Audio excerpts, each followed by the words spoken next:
A man pulls a knife near a busy coffee shop in Fort Collins. Instead of using deadly force, the trained officers talked the man into dropping the knife. Denver 7 News reporter Lance Hernandez learning new details about the training officers get to deal with these tense situations, especially when the people involved are mentally ill or abusing substances.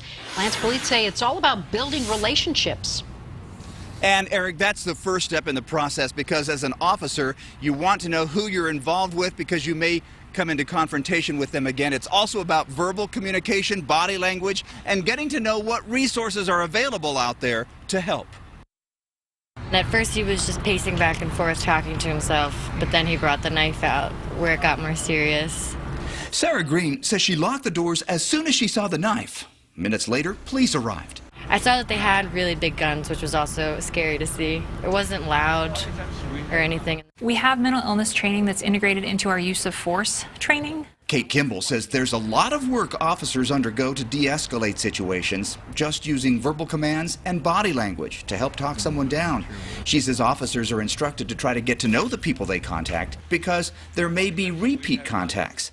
If a law is broken, they may have to take somebody to jail. But they do it in a way that that respects the people's dignity and also reasons with them to the extent that they can be reasoned with.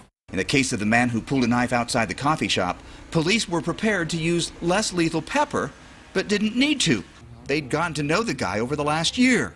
Still, they were prepared for any eventuality. So you may have someone that you've dealt with 100 times peacefully, but if they're bringing a gun to the situation, that's going to change the response to it.